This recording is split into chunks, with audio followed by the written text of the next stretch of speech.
Bien, buena tarde para todos. Con los mejores deseos de salud y de bienestar, desde la Oficina de Egresados les damos la más cordial bienvenida a este espacio de actualización profesional que hace parte de los encuentros que programa la Universidad de San Buenaventura Medellín para nuestra comunidad de graduados, pero siempre acogiendo también a nuestros estudiantes, docentes y en general a todas aquellas personas que nos quieran acompañar. Hoy nos convoca el encuentro denominado Para tiempos inciertos, desmitifiquemos la empatía, qué es y qué no es, organizado por la Facultad de Psicología. Nos acompañará como moderador el sociólogo Juan Camilo Pérez. Él se desempeña como gerente de la innovación y el conocimiento en la Universidad EAFIT. Agradecemos mantener silenciados sus micrófonos y desactivadas sus cámaras para que podamos optimizar la conexión. Asimismo, durante el encuentro pueden formular sus preguntas o aportes a través del chat. Nuestro moderador estará transmitiéndolas a los facilitadores invitados. También agradecemos que nos dejen registrados en el chat sus nombres, ciudad desde donde se encuentran conectados y sus correos electrónicos, de manera que posteriormente podamos hacerles llegar las memorias de este encuentro. Sin más preámbulo, damos paso al moderador Juan Camilo. Gracias por aceptar esta invitación. No, muchas gracias a ustedes por abrirnos este espacio y darnos la ventana para poder ingresar a través de los celulares, el computador, por donde quieran que ustedes estén viendo esta conversación, a sus casas, lugares de trabajo. Esperamos que estén juiciosos en la casa, cuidándose por estas épocas que están un poco complicadas. Bienvenidos a este espacio, conversación que esperamos aporte elementos conceptuales y de análisis críticos, sobre todo, al quehacer de ustedes como ingresados o de las personas que están viendo esta conversación y estén interesados en desnudar un poco ese concepto de la empatía que se está usando mucho por estos días. Esta conversación que estamos llamando para tiempos inciertos, desmistifiquemos eso de la empatía, qué es y qué no es.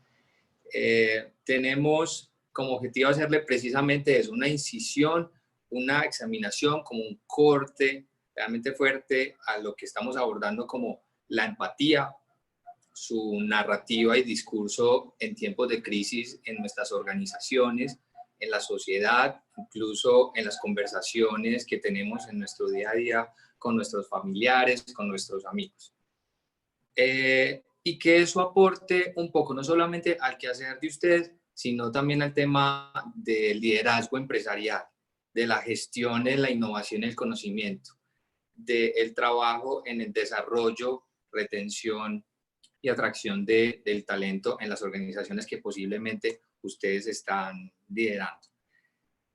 Les anticipo que este espacio va a ser muy desestructurado, no vamos a tener presentaciones corporativas ni diapositivas. Van a ver que esta conversación ustedes tómensela como si estuvieran conversando con unos amigos en la sala de su casa y que la idea es que precisamente sea eso, como que las personas que vamos a estar acompañando esta conversación podamos tener esa conversación como casi de ring, de boxeo, ¿sí? En el que acá nadie va a controlar en qué momento quién interrumpe a quién no. Todos vamos a poder conversar y aportar en estos análisis. Sin más, pues quiero presentar a los dos psicólogos que me van a acompañar en esta disertación un poco crítica frente al tema de la empatía, y quiero presentar a Cata Urango, a Catalina Urango. Ella es Hola, Camilo. psicóloga Muchas gracias. clínica. Bienvenida. Gracias, Camilo. Cata, ¿qué es lo primero que vas a hacer vos cuando termine todo esto de la pandemia y podamos ser libres otra vez? Bueno, también, primero que todo, buenas tardes a la universidad. Muchas gracias por el espacio que nos están brindando en este momento para poder interactuar con las personas que están conectadas. De verdad que teníamos esta idea hace algún tiempo, digamos, Jesús Goenaga, Juan Camilo Pérez y yo, más como en una conversación informal entre amigos, como queremos que sea hoy el espacio. Entonces a la universidad, muchas gracias porque vemos que es un tema que la empatía se habla mucho recientemente, sobre todo con la contingencia de la pandemia. Entonces ya empatía la vemos en todos los medios, en todas partes, pero en realidad, ¿qué es? ¿Cierto? Esa es como la idea de este espacio. Bueno, Cami, cuando se acabe esto que estamos viviendo, que nos ha traído tantos aprendizajes y que ha sido pues como un reto para muchos, creo que lo más importante o lo primero sería como hacer todos esos, lo hago después, sobre todo en relación a amigos y familia, que en algún momento uno decía, después voy donde ellos, después los visito, pero pues ahí queda pendiente, entonces esa sería como mi misión. Bueno, esperemos que una de esas visitas pueda ser a mi casa. Estás Esperemos que bienvenida. así sea. Gracias. Catalina, en su quehacer como psicóloga clínica, acompaña procesos de talento humano en grandes compañías en la ciudad. Y también le doy la bienvenida a nuestro gran amigo psicólogo, Jesús Goenaga, quien es investigador en ciencia cognitiva. Contanos un poco, vos también, qué estás pensando hacer una vez termine toda esta pandemia. Hola Cami y hola a todos. ¿Me escuchan bien? Perfecto. Listo. Bueno, hago eco a lo que acabo de decir en términos del agradecimiento y del gusto pues de que nos estén acompañando aquí varias personas. Definitivamente habría que hacer muchísimas cosas y a propósito de la empatía, yo creo que una de las cosas que hemos de hacer es volver a esos hábitos viejos de cercanía, ¿no? Que ahorita se han visto interrumpidos. Pero yo particularmente, lo primero que voy a hacer será conocer a mi ahijada que está pronta a nacer. Entonces ya tengo hasta la vacuna y apenas se pueda, iré a conocerla. El profesor Jesús Goenaga, pues, es profesor en la SAMBUE, en la Universidad de Antioquia, en la EAFI, pues viene liderando hace rato semilleros de investigación en ciencias cognitivas. Entonces, pues, casi que es una autoridad frente a lo que vamos a conversar hoy. Entonces, aprovechemos un montón a partir de las preguntas que ustedes puedan desarrollar en el chat. Los invitamos entonces también a que empiecen a ponernos sus preguntas en el chat. Yo las estaré compartiendo durante el desarrollo de esta conversación. Por mi parte, yo lo que quiero hacer apenas termine esta pandemia es ir a caminar en un bosque en Arví. Me encantaría ir a acampar. Creo que ya estoy urgido de estar rodeado de la naturaleza. Sin más, iniciemos con el tema que nos convoca hoy. ¿Les parece? Muy bien. Miren, cuando estamos hablando de abordar el tema de la empatía, estábamos hablando que este término, la empatía, lo estamos escuchando en todas partes, que ya se está volviendo un comodín en los discursos organizacionales, en donde dice que tenemos que ser empáticos, pero no nos dicen cómo podemos ser empáticos. Que quizá cuando estamos hablando de la empatía, nos estamos refiriendo a otra cosa más que a la empatía como tal, desde el rigor que deberíamos estar teniendo desde nuestras profesiones al uso del concepto, la palabra y también de las prácticas frente a la empatía. Entonces quisiéramos que empezáramos a abordar la empatía para que no siga siendo, no se vaya a convertir en un concepto en desuso o simplemente por moda, o que resulte siendo realmente irrelevante, sabiendo que es bien importante para nuestro quehacer. Entonces, Goe, contanos un poquito qué es eso de la empatía y cómo la podemos un poco volver tangibles en nuestra vida, en las conversaciones que en realidad tenemos en las organizaciones hoy en día. Ok, listo. Hablemos un poquito del término, porque esto que señalas, Cami, a mí me parece muy importante. De hecho, yo suelo decir que la psicología es de esas disciplinas que se han vuelto, mucha gente cree que es disciplina de lo obvio, ¿no?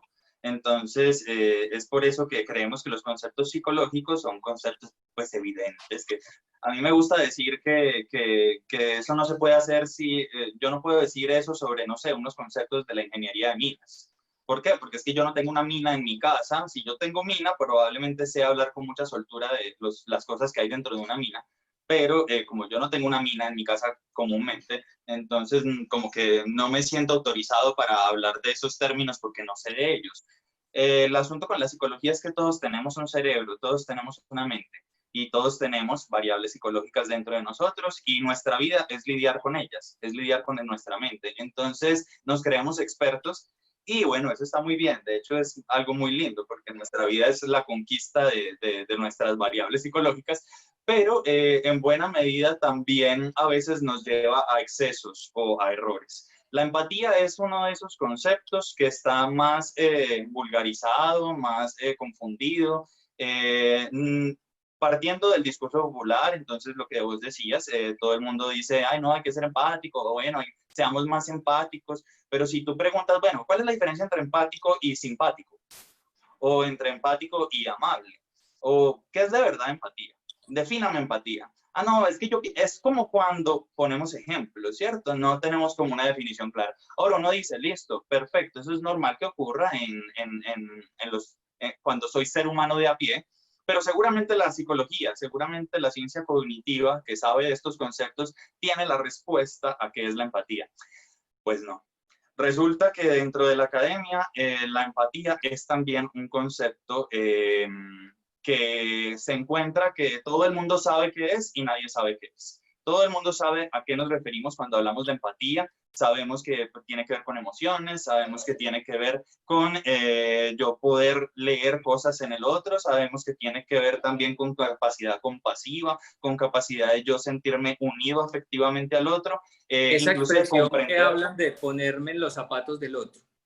Exacto, esa expresión común de ponerme en los zapatos del otro, es claro, eso es, de hecho es una de las formas más lindas y simples de definir la empatía. Pero cuando tú vas a tratar de hacer el trabajo juicioso, riguroso, de diferenciar el concepto de otros, de estructurarlo muy bien psicológicamente hablando, ahí tenemos serios problemas incluso en la academia. Hace poco en mi semillero de investigación pudimos llevar a cabo, culminamos ya una investigación con varios psicólogos que ya bueno, arrancaron este proyecto cuando eran estudiantes de psicología, ya David Valencia, Paula y Juan Camilo recién egresaron, bueno, ya no recién, hace un año, y entre todos llevamos a cabo una revisión sistemática que nos permitiera clarificar el concepto de la empatía. Entonces, esto vamos a discutirlo todo este rato, ¿cierto? Simplemente quiero dar como la introducción y darle la palabra a ustedes. Pero como para responder directamente lo que señalas, lo más sensato, modesto y hasta elegante para dar respuesta a la pregunta es decir que es un complejo sistema cognitivo. La empatía es un sistema cognitivo en donde muchas cosas están allí inmiscuidas, desde mecanismos de comprensión emocional sumamente básicos, inconscientes, eh, automáticos, que es cuando el bebé mira a otro e identifica miedo, hasta mecanismos de compasión y de comprensión del otro muy complejos en asuntos que solamente una persona adulta y con muchas experiencias de la vida podría lograr. Entonces hay una amplia gama de mecanismos cognitivos allí y que todos tienen que ver con lo que llamamos empatía. Y hay un montón de microconceptos que podemos allí estudiar. En psicología, como para ya cerrar con esto esta primera intervención, en psicología se habla de teoría de la mente, que evidentemente la teoría de la mente tiene que ver con la empatía, que tiene que ver con la capacidad de hacer lectura de los estados mentales de otros. En psicología también hablamos de cooperación, también hablamos de identificación de emociones, hablamos también en psicología y en neuro, hablamos de esta expresión muy debatida también, pues, pero de este concepto de las neuronas espejo, de los mecanismos de percepción-acción. En fin, hay muchos conceptos allí y bueno, en la medida de lo posible iremos hablando de ellos en este rato. Pero en resumen, Cami, la expresión que tú dices es la que a mí me parece más bella para hablar de la empatía. Sí, es podríamos decir que es un mecanismo cognitivo que permite asumir la perspectiva del otro. Dicho en palabras coloquiales, ponernos en los zapatos del otro. Pero cuando decimos asumir la perspectiva del otro, ahí ya tenemos que entrar a detallar, porque la perspectiva del otro tiene muchas dimensiones. Claro, y Totalmente. nos tiraste un montón de información que Perdón. Para, que nos vas a ir explicando. Entonces, ahora, Cata, desde tu acción, desde tu campo de acción, ¿cómo percibes este concepto un poco? bueno, digamos que la empatía tiene como muchos sentidos, pero desde mi campo de acción, tal vez dos principales. Aquí hay personas que son psicólogos, considero que son clínicos, organizacionales y gente de otras áreas, entonces como contar un poco el contexto. Digamos que la empatía, por un lado, a nivel general, es la capacidad de sentirse transitoriamente en el mundo interno del otro. Como eso suena súper simple, ¿cierto? Yo en este momento voy a conectarme con el mundo interno de Juan Camilo. Suena súper fácil, pero resulta que hay unas condiciones tanto afectivas como cognitivas, como lo contaba el profesor Jesús, que influyen en esta decisión. Entonces, ¿eso qué quiere decir? Cuando, por ejemplo, alguien tiene una discapacidad, es muy difícil que pueda conectarse con la experiencia del otro, con su mundo interno, porque esa discapacidad lo que le va a generar es pensar en sus necesidades, en sus deseos, pero no tanto en el otro. Por ejemplo, por el lado afectivo, una persona que tenga un trastorno depresivo no va a tener tampoco la capacidad de conectarse tanto con los que le rodean, porque va a estar pensando en su tristeza, en que se siente mal, en que ha tenido algún tipo de malestares físicos. Entonces, de ahí que es complejo. Por otro lado, hay otra, digamos, otra empatía que se deriva en la parte clínica, los que trabajan en clínica, y es la capacidad de identificar las emociones de los pacientes.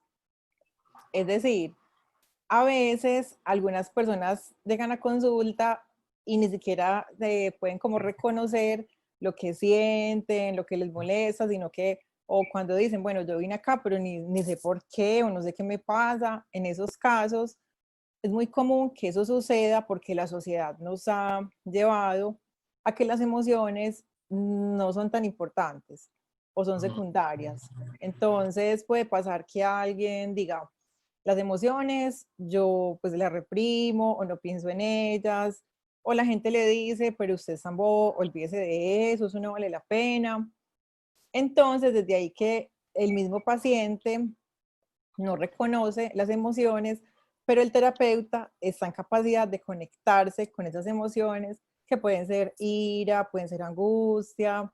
Entonces, es un contexto también bastante amplio en esta O parte. sea, Cata y Goe, cuando en las organizaciones un amigo, un familiar nos dice, sea empático, pongamos en práctica la empatía, quizá no estamos teniendo todo el contexto del fondo de lo que implica eso. Entonces eso me lleva a pensar como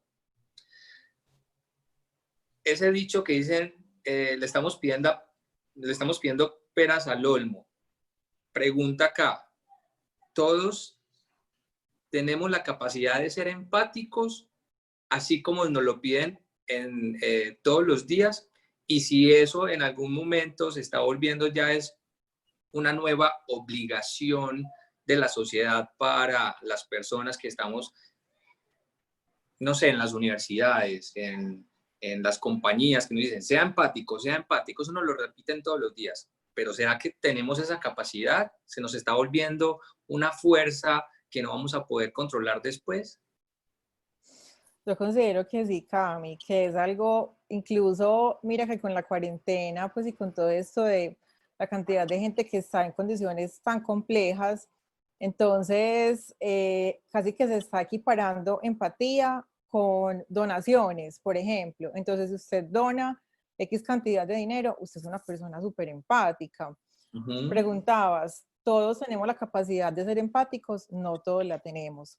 Porque incluso a nivel psicológico hay unas estructuras o, digamos, unos modos de personalidad que están configurados en los que tenemos pocos recursos o muchos recursos para ser empáticos.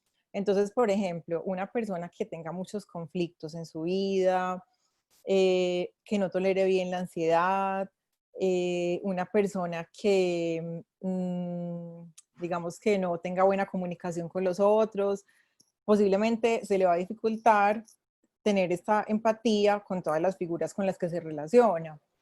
Ahora, lo otro es que también en las organizaciones grandes, pequeñas, de todo tipo, ahora se está hablando mucho de la necesidad de tener habilidades blandas, ¿cierto? O socioemocionales, que llamamos otros. O socioemocionales, tienen pues como muchos nombres o competencias personales, emocionales, porque incluso a veces se le da más importancia a ese desarrollo de lo personal que de lo técnico. No quiere decir que lo técnico no sea importante, pero en definitiva, ¿cómo desarrollas, digamos, una persona que a nivel estructural no tiene capacidad para ser empática? Difícilmente. Y si esa persona tiene, digamos, a cargo otros grupos de individuos como jefe, va a ser muy difícil que esa persona tenga una relación pues como cordial, de comprensión, de afectividad hasta cierto punto con ese grupo de empleados, por ejemplo. Goe. Sí, los ejemplos técnicos que pones, Cata, me parecen sumamente valiosos. Yo quisiera que para pensar en esta pregunta de manera súper estructurada, porque pues tiendo a pensar así, hiciéramos la diferencia entre dos términos con los que usualmente de manera descuidada ponemos al lado de la palabra empatía, ¿cierto? La empatía la consideramos una capacidad y la consideramos también una habilidad. Y yo pues creo que sin ser muy ortodoxos podríamos decir que ambas cosas son ciertas, pero en niveles distintos. Entonces la respuesta a la pregunta que estás haciendo es posible, o sea, se le pueden pedir peras al olmo, es posible estar diciéndole a la gente, vea, sea más empático, al niño chiquito, vea, es que entienda al otro, póngase en los zapatos del otro, o a la pareja que está agarrada del pelo con el otro o con la otra por una situación de celos, comprenda la posición del otro, ¿no? Sea empático con el otro. ¿Es posible? ¿En qué sentido es posible? ¿Dónde sí es posible y dónde no es posible? Cata acaba de mencionar el término como estructura, ¿cierto? Que depende de las estructuras de cada quien. Yo sé que hace referencia pues como a algunos asuntos propios de lo clínico y propios de la personalidad, y bueno, aquí muchos de los colegas que están escuchándonos son psicólogos y son clínicos, seguramente muchos, entonces entenderán muy bien en ese contexto. Yo, más allá de irme al gran abanico de posibilidades que es la personalidad, quisiera decir que hay una diferencia entre capacidad y habilidad. Y lo primero que quiero decir es que todos tenemos la capacidad de la empatía, absolutamente todos. Si usted no se muere antes de los primeros meses de nacer, si no se muere antes de 2, 3 meses, donde ya abra los ojos y genere respuesta afectiva y emocional a un estímulo sensorial de fuera, es decir, el bebé que cuando le hacen esto y le hacen el susto pues a los tigritos, ¿cierto? Y responde a eso, ya, eso es empatía. En términos, estoy hablando en términos teóricos, ¿cierto? Eso entendido como respuesta al estímulo de fuera, y tanto por cuanto esa respuesta despierta, digamos, reacciones emocionales, eso da cuenta de mecanismos de percepción-acción, eso da cuenta de contagio emocional, y por tanto, ahí tenemos un escenario de lo empático. Evidentemente, eso no es lo que le estamos pidiendo a la persona de 30 años que le decimos comprenda a su jefe, ¿Cierto que no? Entonces, es distinto. Decir que tenemos capacidad empática no necesariamente significa decir que tenemos una amplia habilidad de generar comprensión del otro. Entonces, a lo largo de la vida, más o menos entre la a lo largo de la primera infancia, llegados más o menos hasta los 5 años, se desarrollan mecanismos que antes no hay posibilidad de tener. Antes de los 5 años, un niño no tiene la capacidad de comprender lo que hay en la cabeza de otro. Es decir, asume eso de manera muy precaria. Y de hecho, muchas veces va a pensar que lo que está en su cabeza es lo que está en la cabeza de la otra persona. Así haya mostrado o haya visto evidencia de que la otra persona no estaba en ese momento. Y eso es lo que entendemos como teoría de la mente, ¿cierto? Una adquisición que se da más o menos hacia los 5 años, que es donde yo entiendo el contenido que puede estar en la mente del otro, que es distinto a la mía, un contenido distinto al mío. Pero ya después empiezan a desarrollarse otra serie de habilidades y habilidades sociales dadas en la adolescencia y funciones ejecutivas con el desarrollo de la prefrontalidad cerebral que van cada vez más asociadas a una comprensión más compleja, abstracta, formal, de, digamos, los contenidos del otro, de la mente del otro, de la posición del otro, de las emociones del otro, del cúmulo de estados emocionales, ¿cierto? Eso, dadas también unas condiciones sociales de inclusión en un contexto social como complejo, van permitiendo que yo en la vida adulta pueda sí adquirir mejores habilidades de empatía. Lo último que digo con respecto a esto, sí es posible optimizar la empatía, y eso algunos psicólogos lo llaman como la optimización de la mentalización, como para no decir empatía, porque la empatía hace referencia a muchas cosas. En la vida adulta yo puedo mentalizar mejor, es decir, asumir la perspectiva de la mente del otro de una mejor forma. Claro, y eso está asociado a muchas de las cosas que decía Cata hace un momento, estructuras de personalidad, pero también flexibilidad cognitiva, también madurez, o bueno, digámoslo así, experiencia y aprendizajes obtenidos de dichas experiencias a lo largo de la vida. Entonces, sí es susceptible a optimizar. Hasta el momento uno podría considerar que cuando uno quiere ejercer algunas prácticas de empatía, ¿cierto? No es que te digan, sé empático, uno aprieta un botón y ya uno automáticamente es empático, sino que hay que tener un cúmulo de consideraciones, no solamente desde la configuración biológica, sino también las experiencias de vida, una estructura cultural en la que está el individuo y claramente en el cúmulo durante distintas etapas del desarrollo de las personas. Sí. Totalmente. Sí, claro, si a mí me dicen sea empático, ya, listo, ya estoy, existo, no tengo que hacer nada. Por existir y tener como respuesta sensorial a todo, ya soy empático. Pero claramente cuando nos lo piden en un nivel de inclusión social. Se requieren muchas cosas, como acabas de decir, y muchas de esas cosas sí pueden tener un esfuerzo consciente. Yo sí puedo hacer el esfuerzo consciente, racional, de generar comprensiones de la situación del otro que me inviten a una cercanía, a ponerme los zapatos del otro, sí. Pero mucho de eso que implica el mecanismo complejo de la empatía no requiere de inclusión consciente o racional, sino que se va gestando a partir de una serie de aprendizajes que vamos estableciendo a lo largo de nuestras experiencias de vida. Y de la nada resulta que comprendes más la situación de otro, que hace 3 años no la comprendías, no tenías esa respuesta cognitiva hacia el otro. Totalmente. En ese sentido también está, por ejemplo, con lo que decía Gobe de esa parte cognitiva y esa parte fisiológica, incluso hasta los hábitos que tengamos influyen en la empatía.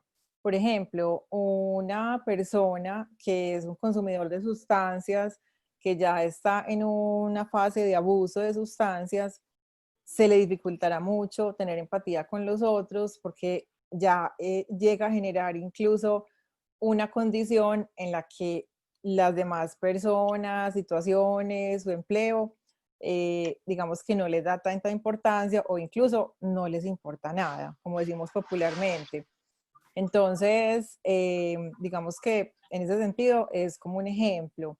Otro ejemplo son algunos como tipos de personalidades o de formas de ser en los que, por ejemplo, si yo soy muy controlador con el otro, quiero que él haga todo lo que yo pienso, como yo lo digo, entonces esa empatía se va a ver afectada porque solamente voy a querer mis deseos, no lo que el otro está en capacidad de hacer. Entonces pienso que ahí también la empatía se puede ver afectada. Otro ejemplo es cuando hay una relación de pareja. Cuando empezamos es normal que haya idealización.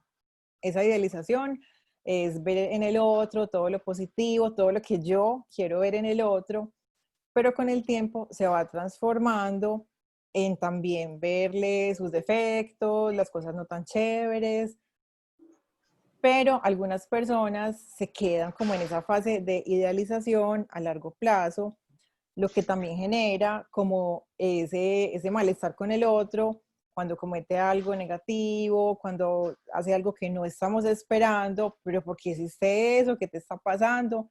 Simplemente porque el otro está siendo real y está siendo fiel a sí mismo.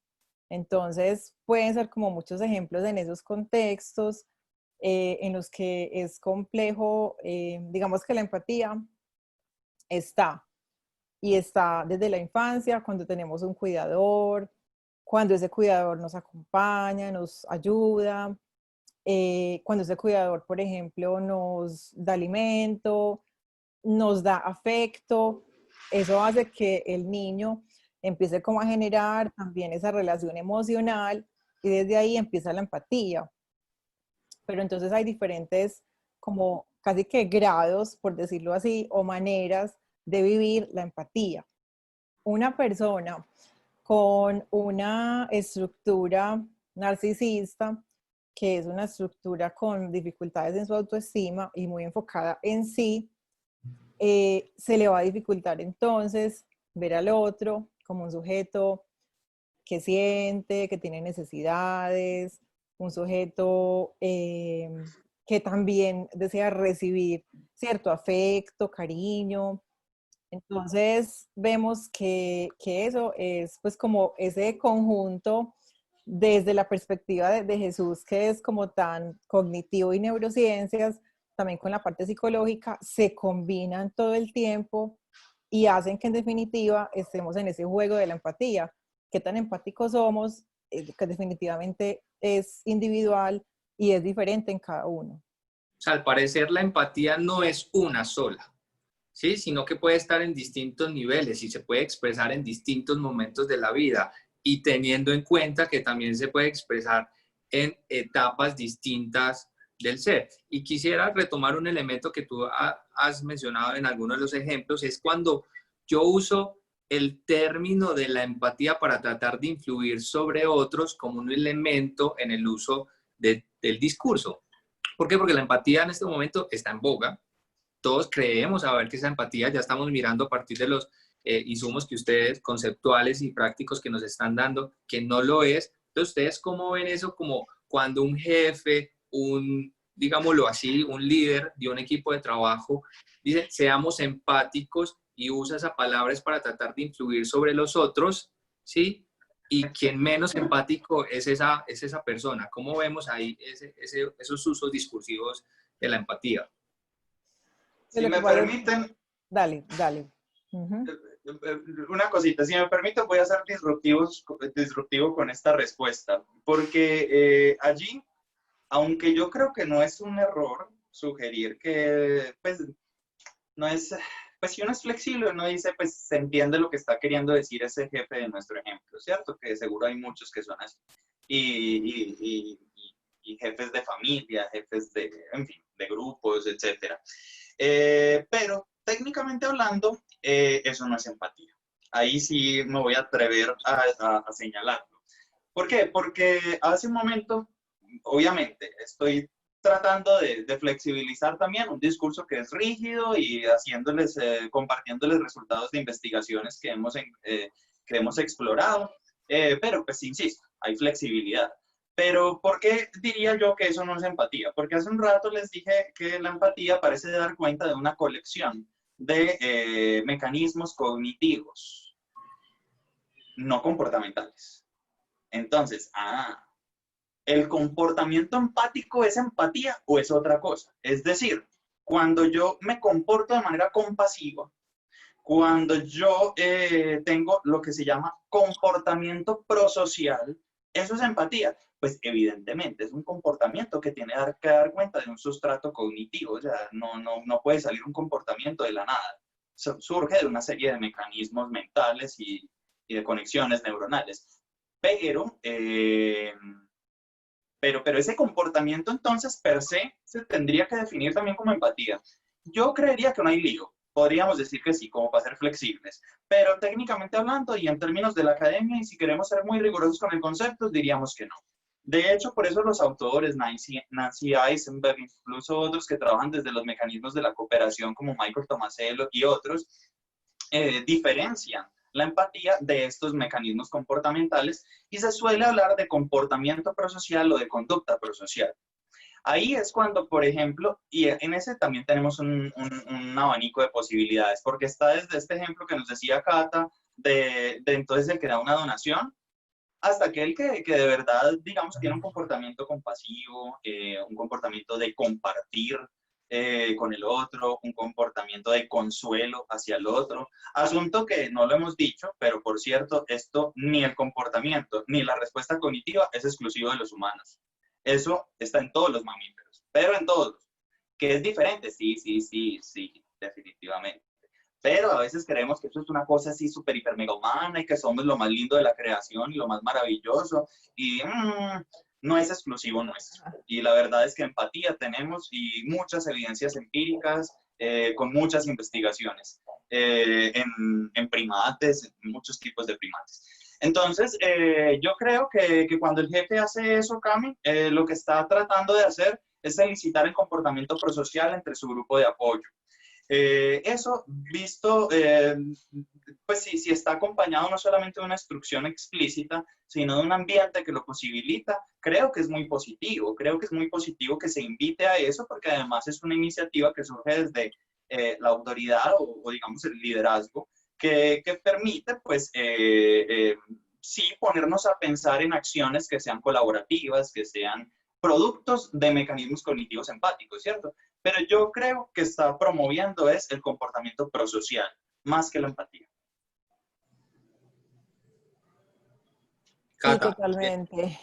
No, estaba pensando en, por ejemplo, cuando hay problemas con la autoestima, que la autoestima es, digamos que nadie puede decir, tengo una super autoestima como al 1000%, ¿cierto? Siempre habrá situaciones en las que nos sentimos que tambalea, en otras estamos muy bien, pero entonces casi que siempre con la autoestima, cuando hay dificultades, casi que con seguridad puede haber dificultades también con la empatía.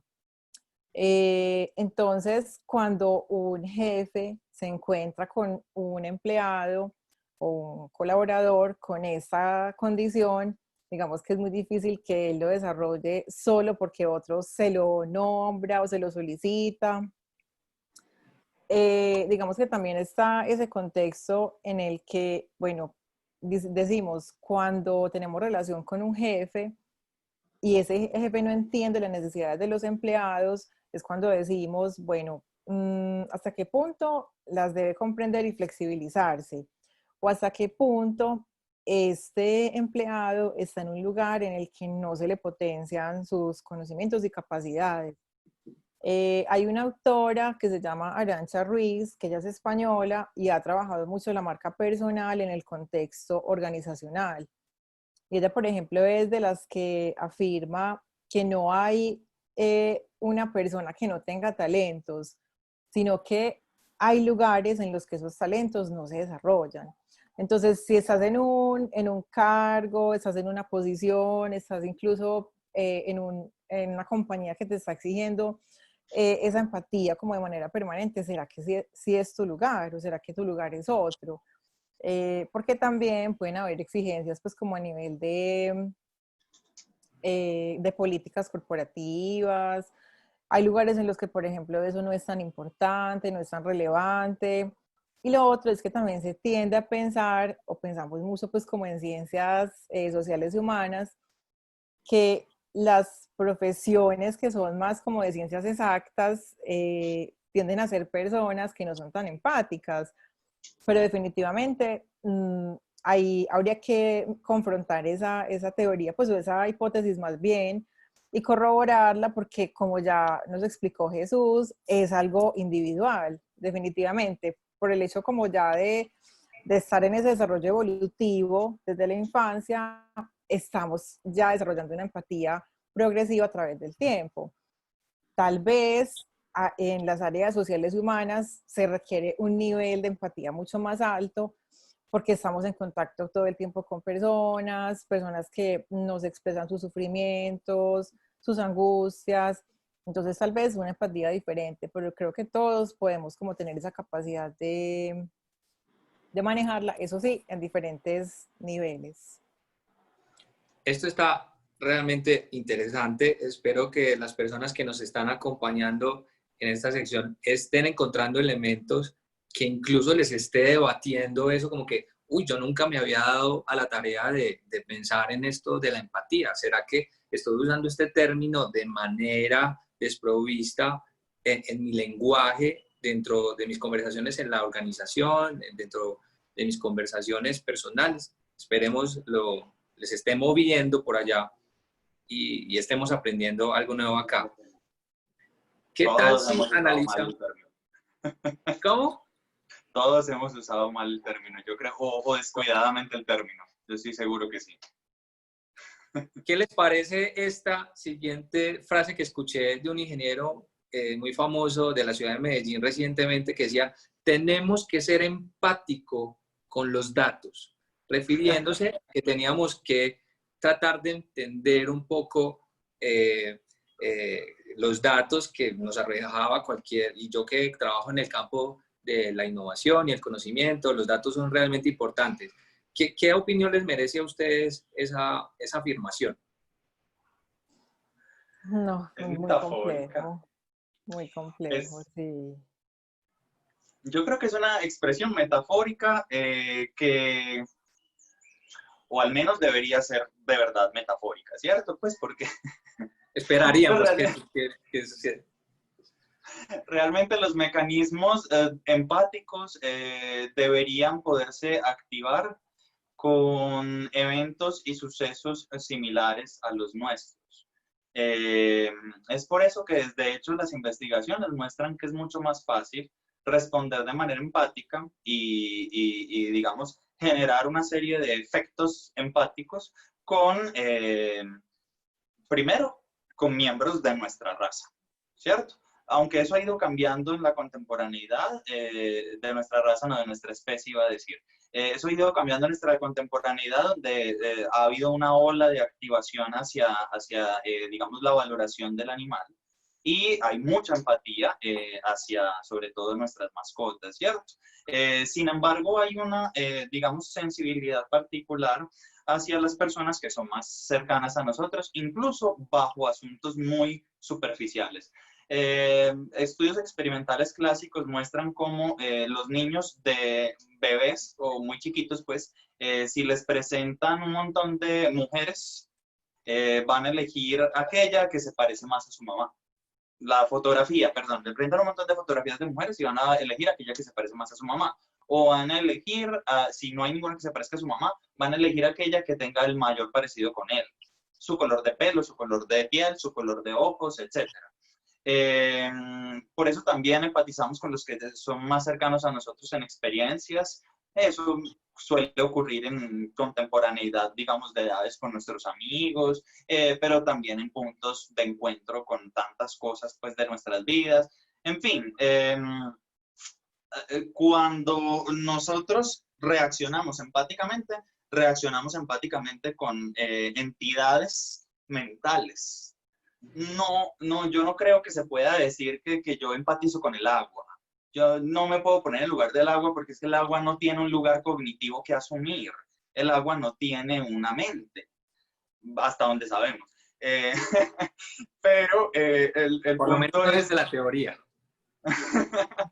sí, si la tiene muy distinta a nosotros, al menos no sabemos que tenga sistema nervioso central y cerebro y demás. Entonces, regularmente necesitamos una entidad, típicamente es una entidad biológica, típicamente es una entidad biológica muy parecida a nosotros, y típicamente es un miembro de nuestra especie, pero sobre todo necesitamos una entidad cognitiva, una entidad mental. Por eso usted puede empatizar con el personaje de una película y llorar con él. Puede empatizar con el personaje de un libro y enternecerse o sentir la maldad, o bueno, en fin. Pero los datos ahora, yo creo que es en un sentido metafórico. Yo soy profesor de estadística, yo amo la estadística y amo trabajar con los datos, y supongo que lo que el profe quería decir era que los datos no son solamente un cúmulo de reguero de cosas, sino que son datos que tienen un mensaje, que sugieren algo y que uno tiene que entrar a ponerse, digamos, a pensarlos. Porque es que hay muchas investigaciones que acaban presentando datos y pasa mucho en, bueno, perdón, digamos, del atrevimiento, voy a decirlo así, y si hay alguien que me quiera corregir, lo acepto. Pero a veces, no solamente en ciencias exactas, pero a veces quienes trabajan desde la estadística, y yo soy uno de ellos, uno sabe que muchas veces utilizan el dato por el dato. Ah, no, es que hay una serie de análisis estadísticos que eso se ve muy boom, eso deja callado a todo el mundo, entonces no está diciendo nada o está diciendo cualquier bobada, pero se presenta. Y la idea no es tratar al dato así, sino tratar de ahí es donde entiendo la expresión. Yo creo que el profe está diciendo como póngase en el lugar de lo que ese dato está queriendo decir, ¿cierto? Ahora, entiéndase lo siguiente, ese dato regularmente proviene de una persona que dio el dato, ¿cierto? Pero igual, Ahora, si es que la pregunta es, ¿hay habría que hacer imprecisión? una gran reflexión detrás de tal vez ese uso metafórico que el profesor tratar de adivinar si sí lo estaba dando un uso metafórico o si en realidad confunde el término y lo usa de cualquier Es manera. una expresión descuidada, es una expresión cuando menos descuidada. Totalmente, porque como decíamos al inicio, la empatía es la capacidad de ponerse en el mundo interno del otro. Entonces, ¿cuál mundo interno tiene los datos? Digamos, cuáles defensas, cuáles afectos, cuáles emociones. Entonces, sí es más como en ese sentido metafórico. Ahora que decía sobre como las barreras para la empatía, yo recientemente empecé a leer al filósofo Harari y me encontré con algo muy particular sobre la comunicación, porque él empieza como a hablar también del desarrollo, pues como del Homo sapiens, quiénes fueron los antecesores, cómo se dio ese proceso, porque como en ese momento, pues algunas comunidades sobrevivieron y otras se extinguieron por completo. Entonces, digamos que en ese proceso, yo como que esperaba que él diera una respuesta muy interesante y dice, ¿cuál es el objeto de la comunicación? Entonces, en definitiva, el objeto de la comunicación es el chisme. O sea, en definitiva, esa es como la respuesta que da Harari, que es todo un filósofo. Entonces es muy sorprendente porque entonces ahí decimos, si ese es el objeto de la comunicación de los seres humanos, entonces, ¿hasta dónde llega la empatía con el otro? Y no solo eso, decía, el chisme, pero enfocado siempre en fenómenos o en situaciones catastróficas, ¿cierto? Lo vemos en los medios de comunicación, en internet, en la radio, en conversaciones con familia, con amigos. Entonces, desde ahí la empatía tiene muchas barreras y cada vez son más, cada vez son mayores. Yo, por ejemplo, puedo en esta época de calamidad pues, en la que estamos, yo podría mostrarme como una persona súper empática en mis redes sociales o en la interacción pues como con la gente o mostrando cómo soy, acepto a todo el mundo, pero esa realidad sí es con la que yo vivo en el día a día. Algunas veces difícilmente, ¿cierto? Ahí hay una diferencia grande. Yo quisiera adicionar, perdón Cami, que vuelva a agarrar la palabra, Cata, pero es que me hace acordar cuando yo, hace unos años, yo básicamente prefería no hablar con nadie porque cada vez que hablaba con alguien me partía de la ira. Y no era así, no, que yo me subiera a un taxi y el taxista me pusiera conversación y usted qué hace, entonces yo le dijera que era psicólogo y él empezara a decir que era el psicólogo de la familia, el psicólogo de la casa, el psicólogo de los amigos. Y entonces, o me partía de la ira cuando todo el mundo utilizaba conceptos psicológicos de manera escueta, de manera imprecisa, de manera excesivamente flexible, imprecisa. Y yo decía, pero ¿por qué? O sea, si estuvieran utilizando el concepto de refracción, no podrían usarlo así con ese nivel de flexibilidad, pero ¿por qué con mi disciplina son así de...? Bueno, en fin, me mortificaba por un tiempo eso. Con los años quizás he aprendido que bueno, los conceptos psicológicos se utilizan, se han de utilizar en un contexto riguroso donde yo creo que tenemos que discriminar bien qué es y qué no es, pero se han vuelto muy susceptibles al uso metafórico sin pedir permiso de nada. Es decir, si yo voy a usar un término de otra disciplina, cuando menos como que la dudo y la pienso.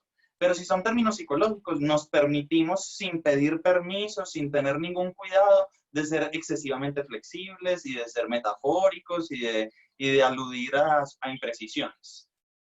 Yo creo que eso es lo que acaba de aparecer, pues lo que aparece en ese profe. De hecho, por ejemplo, fíjate en Harari. Harari señala eso y yo estoy absolutamente convencido de que eso es una imprecisión. Porque puedo dar miles de demostraciones y de digamos, datos en los que la comunicación humana y comunicación animal no persigue el chisme, persigue el conocimiento, pero es que el chisme es una forma de conocimiento. Pero claro, el lenguaje es un proceso cognitivo por medio del cual yo conozco, y conozco del otro y comunico, conociendo. Entonces, de nuevo, es la misma cosa, pero digamos que hay una flexibilidad o una permisividad hacia la flexibilidad, ¿cierto? Yo he llegado a pensar frente a este tema, porque le estoy haciendo un poco la conexión cuando la gente habla de innovación. Como eres de innovador, uy, eso es innovación. Entonces ya le estamos llamando innovador, innovación a todo, y tampoco nos estamos haciendo la pregunta que cuando estamos hablando de innovación innovador, ¿a qué en realidad le estamos hablando? Entonces, he llegado como a estas conclusiones, a ver si ustedes la comparten o no, que es, vea, dentro de nuestros estudios como académicos, como profesionales, uno debería buscar cierta rigurosidad frente cuando uno está haciendo su trabajo y con sus colegas de trabajo también exigirle cierta rigurosidad frente al uso de los términos, cuando los pone en práctica. Pero a eso que tú mencionabas ahorita, Goe, hay que saber distanciar ese momento en el momento en que yo no me voy a mortificar porque alguien lo está usando mal, ¿cierto? Sí. Como que en nuestras conversaciones regulares uno no va a estar, ve, eso no es innovación, eso no es empatía, eso no es empoderamiento, porque se vuelve uno hasta cansón, ¿cierto? Ahora, habrá otros espacios en donde uno sí tendrá que alzar la mano y decir, profe, ¿usted está usando esa palabra en sentido metafórico o lo está haciendo sin el conocimiento que debería merecerse el término? Entonces, hacia eso va esta conversación y quienes nos están acompañando, como han visto, no hemos pasado ni una sola diapositiva. Esta conversación no era decir qué es empatía 1, 2, 3 positiva, diapositiva, qué no es 1, 2, 3, sino en realidad generar una conversación entre amigos, entre colegas, que nos lleve a un punto de decir, este término se está usando y hacer un análisis crítico al respecto. Vamos a ir cerrando. Tenemos en nuestro chat varias preguntas que les quiero hacer a nuestros psicólogos expertos. Y para ir cerrando, quisiera que dirijamos este enfoque a tomar acción como profesionales dentro de organizaciones que posiblemente ustedes están liderando y les piden a las personas ser empáticos. ¿Qué recomendaciones dan ustedes, ya teniendo un poco esa noción de qué es o no, qué es empatía, dentro de las organizaciones. Porque ahorita Cata mencionaba algo que, de acuerdo a nuestros perfiles psicológicos o modelos mentales, uno podría desarrollar o no elementos prosociales, ¿sí? Y en ciertos niveles. ¿Qué recomendaciones ustedes nos dan a quienes lideramos organizaciones para usar o no la empatía o comportamientos prosociales? En esa parte yo diría que hay recomendaciones como desde diferentes niveles CAMI. Por ejemplo, a quienes están acompañando, pues hablamos de varios contextos, ¿cierto? Pero a quienes están acompañando a sus hijos en los primeros años de vida, yo les diría que es súper importante ese apoyo emocional. Es súper importante esa compañía cuando el niño tiene hambre, cuando tiene algún malestar, esa resonancia como desde los afectos de ese niño para que él también comprenda que le son atendidos y de esa manera él también tendrá empatía en un futuro con los otros. Por ejemplo, a quienes están acompañando a estudiantes a través de incluso de medios virtuales, sobre todo en el contexto escolar, yo les diría que muchas veces un docente es la única figura que tiene ese estudiante para ser resiliente. Entonces yo les diría, esa empatía, no les dé miedo escuchar a los estudiantes, no les dé miedo, sobre todo los adolescentes que a veces necesitan tanto apoyo, porque yo también en el contexto educativo, pues escolar, principalmente me encontraba muchos docentes que decían, no, es que yo no voy a escuchar lo que me va a decir este chico porque yo no sé qué hacer, yo me muero de susto. Entonces, escuchar a los otros. En el contexto organizacional, yo les diría identificar muy bien, incluso desde el inicio de la selección y reclutamiento de esas personas, cómo son esas capacidades que tiene, qué habilidades tiene, cuáles podría desarrollar.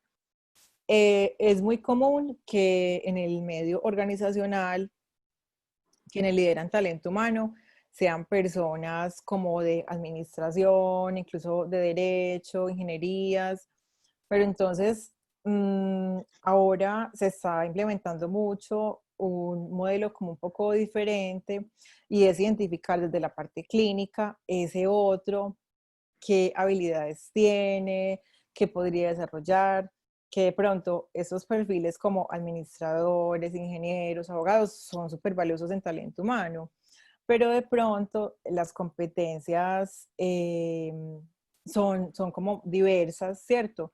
En la identificación de esa persona que va a llegar a ese cargo, qué tanta empatía requiere o qué niveles como de exigencia requiere en términos de empatía en ese cargo y si lo podrá hacer.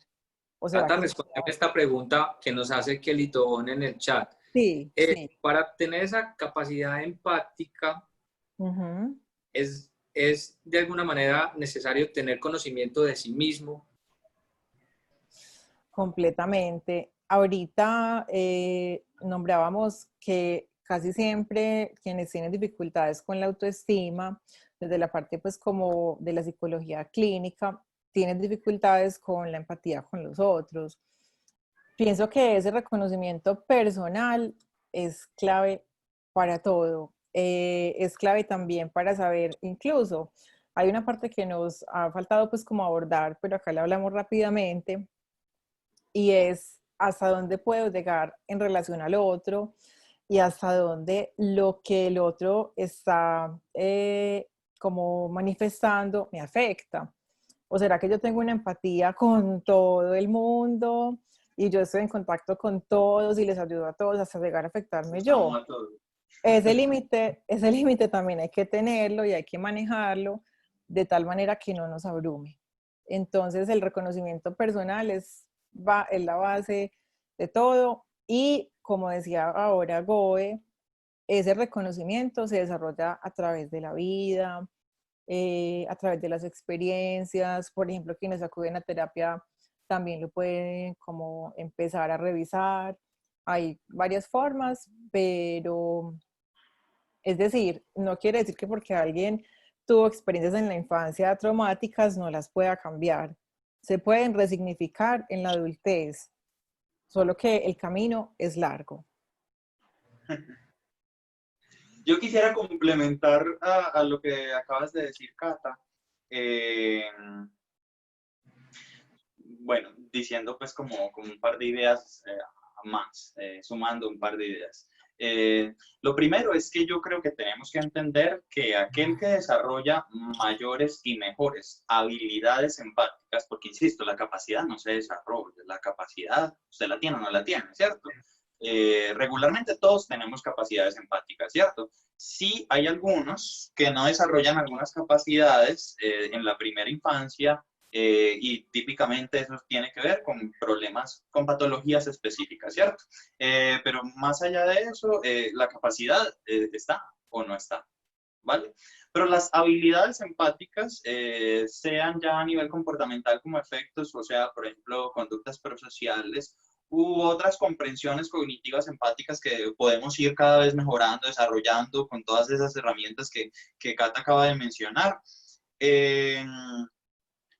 Pues digamos, no significan que yo tengo que ser la Madre Teresa y tampoco significan que somos una suerte de, o sea, una persona hiperempática no es una persona, bueno, primero no sé si exista tal cosa, pero segundo, no es igual a una persona pues como toda hippie, toda paz y amor y dulce y amable con todos. O sea, No. los estereotipos, que incluso en el chat ahorita nos lo mencionaban. O sea, cuando sea empático, claro, casi que te están diciendo ser la Madre Teresa de Calcuta. De hecho, eso se aleja mucho de lo que el concepto de empatía es. De hecho, voy a ponerlo incluso para desmarcarnos. Esto de pronto no es muy útil en la reflexión, pero nos ayuda a desmarcar y a desmitificar la empatía. Ser empático es tener la capacidad de conectarse con el odio de otra persona.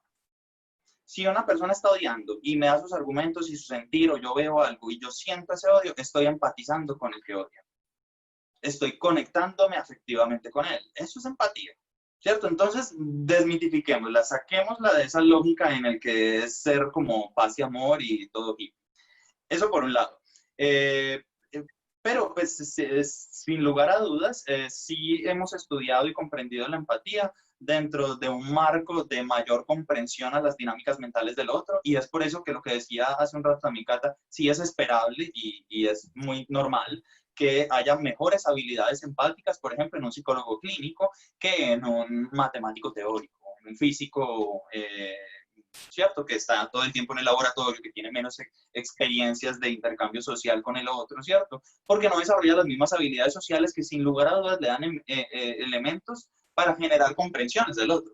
Ahora, no significa que estar todo el día en contacto con mucha gente es igual a ser muy empático, porque entonces, no sé, pues hay gente que podría ser muy empática y no lo es, ¿cierto? Hay roles sociales en donde uno ve al día los cajeros de banco, ¿cierto? Los que atienden en los bancos todo el día y muchas veces no son muy empáticos, que digamos, ¿cierto? Utilizando mal la palabra, no son muy amables y demás. Entonces, en ese contexto, yo creo que sabiendo que no se trata de ser dulce y afable permanentemente, sino de generar una mejor habilidad para comprender la situación del otro. Primero, tiene que haber disposición para ello. O sea, si la persona ya adulta quiere estimular sus capacidades, eso se llama mentalización más que empatía, ¿cierto? Sus habilidades cognitivas para hacer comprensión del otro, para mejorar su mentalización, puede hacer acciones conscientes que le colaboren a eso, puede hacer un proceso personal, puede ir a psicoterapia, y en los procesos de desarrollo, como para sumarle a lo que Cata acaba de decir, a mí me parece súper valioso hacer explícitas los asuntos que tienen que ver con la dinámica social. A mí, por ejemplo, me pasa con frecuencia, aquí intimo con ustedes, a mí me pasa, yo tengo un grupo de amigas muy cercanas en la universidad, de profesoras de la universidad, y yo me río mucho con ellas porque he aprendido a reírme de mis torpezas, porque yo soy muy torpe en generar comprensión de códigos sociales. Entonces, a veces dicen cosas y yo como, ¿qué? No, ¿a qué se refiere? ¿Qué es lo que están diciendo? No entiendo. Me tienen que explicar, ¿cierto? En la vida adulta se espera que el adulto entienda el doble sentido, agarre lo que está entre líneas, el sarcasmo, etc. Ese tipo de cosas se dan porque tenemos habilidades empáticas. Y seguramente a mí me hizo falta mayores procesos de explicitud de eso en la infancia y la adolescencia. Porque en la infancia y la adolescencia no se puede esperar que el niño y el adolescente comprenda la lógica social implícita. No, hay que facilitársela, hay que acercársela. Entonces sí hay que explicarle cuando el niño pregunta. Y cuando hay algo que tiene un doble sentido, no necesariamente algo pues, sexual, no, me refiero, cuando es una frase que tiene dos formas de interpretarse, o más de dos formas, debe explicársele al niño. Debe ir comprendiendo y conociendo esas lógicas de complejidad social para que efectivamente desarrolle mejores habilidades empáticas. Yo soy capaz de ser empático, aunque en ese sentido tengo habilidades empáticas a veces muy torpes, ¿cierto? Pero ven, es distinto, capacidad a habilidad. O sea, esto está realmente interesante. Casi que ya estamos apuntando a tener una siguiente conversación en temas conceptuales, entre distinguir qué es una capacidad, habilidad y competencia, entendiendo que una capacidad es lo que yo tengo, pero podría desarrollar, ¿sí? Y una habilidad que tengo y que en realidad pongo en acción. Y una competencia lo pongo en acción porque lo tengo, pero de una manera, digamos, mucho más desarrollada. En el chat están muy activos. Agradecemos a Carlos por sus aportes, a Estefanía Otálvaro, Alejandra Zapata. Tenemos unas preguntas que ya supimos resolver de Daniela Zapata. Esperamos, Daniela, pues que ahorita cuando Goe mencionaba que sí se necesita un ser con mente para poder ejercer la empatía, haya resuelto tus preguntas frente al tema de los animales y empatía entre especies. A Ingrid también les agradecemos por sus apuntes. Por acá, Paola Osorio también está por acá y nos pregunta Paola Osorio, si bien ustedes han mencionado unos autores muy claves durante su discurso, ¿qué autores, hablemos uno o dos, cada uno de ustedes, claves para estudiar y entender esto? Yo recomiendo a Margaret Mahler en todo lo que tiene que ver con desarrollo evolutivo desde que el bebé nace. Conectada con Mahler está Fuller. Posteriormente, ya como más en la etapa como de la adultez, recomiendo a Fonagy y también recomendaría a Otto Kemberg, que habla sobre las estructuras psicológicas, entonces cómo cada una trabaja el tema de la empatía o cómo lo asume. A mí me gusta cuando recomiendo pues como autores y libros, pues hay cosas durísimas y cosas de difusión, ¿cierto? Mucho más amables de leer. A mí me gusta recomendar las segundas, aunque si ustedes gustan me escriben un correo y yo recomiendo de las duras, así ladrilludas, pues usted quiere volverse súper, hiper, mega experto.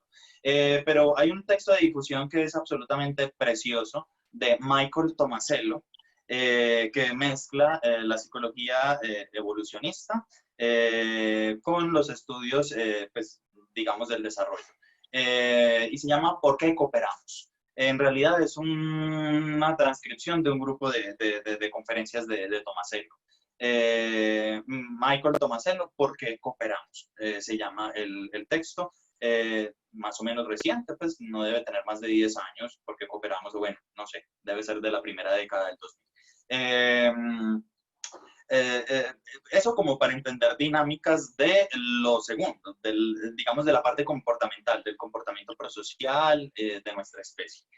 Hay un texto de un autor que se llama Franz de Waal, ese apellido es de una palabra y Waal con W-A-L. Se llama De primates a filósofos. En De primates a filósofos, Franz de Waal recoge, lo venden en la Librería Nacional, en la Librería Científica, recoge muchas de la teoría de otros autores y la presenta de una forma amable. Por ejemplo, Nancy Eisenberg también es una gran autora que tiene muchos artículos trabajando los modelos de la empatía, ¿cierto? Pero me parece que Franz de Waal lo presenta, con la excusa de hablar de la moralidad, lo presenta de manera muy simple, muy bonita. Nos habla de los distintos estratos de lo moral y nos habla desde la moralidad más básica, que tiene que ver con esos mecanismos de percepción-acción, hasta la empatía cognitiva, que él denomina, que es la posibilidad de atribuir creencias a otros, ¿cierto? Bien, con esas dos recomendaciones yo creo que se logra mucho. Sí, yo creo que nuestra audiencia debe estar encantada con esas recomendaciones. Muy bien, vamos cerrando. Creo que hemos hecho un uso racional del tiempo durante esta conversación. Si a la audiencia que nos acompañó le gustó esta conversación, pues cuénteselo a la universidad para también saber qué les pareció este tema, si el formato les gustó. Queríamos también hacer una cosa distinta a lo que estamos acostumbrados, porque pues a estas horas es un poco pesado, venimos de estar todo el tiempo pegados de unos computadores en el mejor de los casos y queríamos desarrollar un espacio con un formato distinto y así un poco desestructurado. Cuéntenos también cuál podría ser el tema que les gustaría que abordemos en una conversación más adelante. Quiero recordarles quién nos acompañó en esta conversación, Catalina Durango, psicóloga clínica. Cata, ¿dónde te podemos encontrar en caso que queramos contactarnos contigo? Bueno, yo estoy como consciente latente, consciente con SC, tanto en Facebook como en Instagram. Muy bien. Y nos acompañó también el profe Jesús Goenaga, que nos acompaña como profe en la SAMBUE, en la Universidad de Antioquia, en EAFIT y supongo que ya próximamente en Harvard o en alguna de esas. ¿Dónde te encontramos en caso que queramos contactarnos contigo? Bueno, yo me siento muy feliz de estar pues justamente en esta transmisión en San Buenaventura, porque pues sí es verdad, yo trabajo en estas 3 universidades, pero digamos donde soy tiempo completo y profesor de planta es en San Buenaventura, además de investigador.